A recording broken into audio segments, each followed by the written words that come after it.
You cannot change the course of a river. This has become a reality to many Kenyan families in Mlolongo in the outskirts of Nairobi. Unfortunately, if urgent and decisive measures are not taken, it will soon again dawn to the people living in Gishagi area on the slopes of Ngong Hills. These people are living dangerously close to the course of a stream flowing from the hills. The area, which is adjacent to the shopping center, is made up of over 15-foot deep gullies that are steadily encroaching onto land occupied by humans. The most disturbing sight is that of a 3-story commercial building that is under construction, standing inches away from the advancing gullies. It is only a matter of time. So unajua kusana ni black cotton.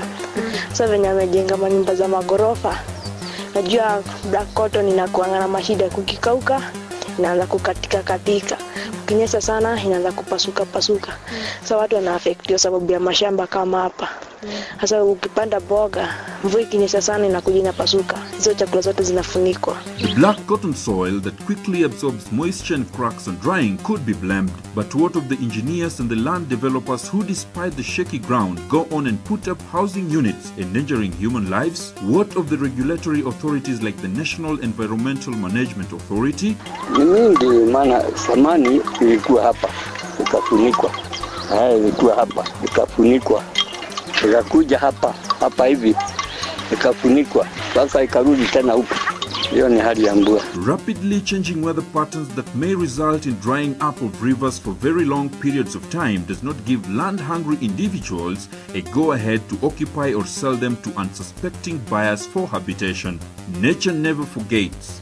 It will always have its way. Kama pengine ukiangalia hapo utakuta kwamba hiyo nyumba vile, hiyo mtaro vile inakuja. So unajua ni rahisi sana hata hiyo nyumba ianguke. Yeah, by the way, you're moving. Kama nimekuwa tu na kesi, lakini hata mimi ningekuwa nimetoka hapa. So, is your house on a catchment area or a riverbed?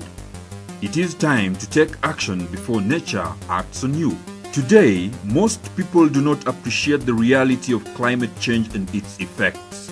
We like to associate it with the developed countries, forgetting that all continents on Earth are connected by a single atmosphere into which tons of foul elements are dumped into daily.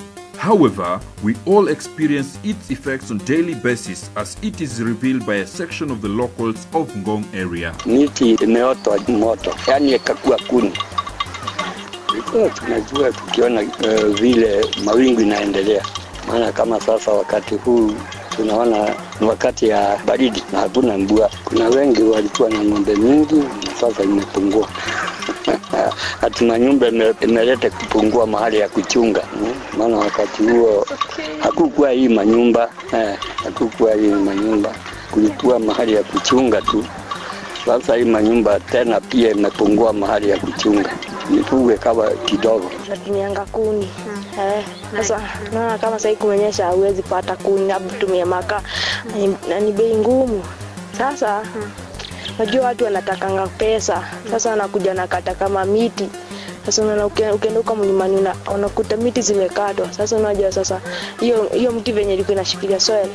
Sasa inakuwa ruhusa, sasa hiyo maji yote inateremka huko. Sasa watu wanaanza kufurikwa na mafuriko. Najua hata huko shule tunakuanga na kikundi inaitwa environment. Mimi natakanga sana kufa kwa hiyo kikundi sawa niweze kusaidia watu huko. Nobel laureate and former US Vice President Al Gore reflects on how previous generations decisively came up with a sewer system after observing pollution of their surroundings for a long time. He poses, how come the current generation is not able to see the destruction of the atmosphere by greenhouse gases and CFCs and act decisively now? Though the beautiful grasslands on the slopes of Ngong Hills are scenic and ideal for picnic and fun lovers, they ought to be an eyesore given the wanton destruction of trees that resulted to them. The ongoing effect, which ought to be nipped at the bud, is the diminishing grazing lands due to encroaching gullies, making the pastoralists move further inside the forests. We are contributors to climate change when we irresponsibly cut down trees without caring to replace them. When we opt for cheap and unsustainable sources of energy such as wood instead of cleaner renewable sources, despite the additional investment. The cities of the future, Munich in Germany as an example, are working towards being powered fully by clean and renewable sources of energy.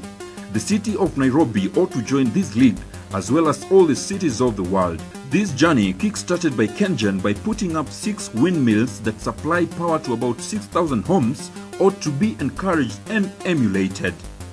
How about each hiker to the Ngong Hills getting to plant a tree on visiting the treasure in a bid to conserve the reserve for future generations? Change begins with you. Be the change you want to see.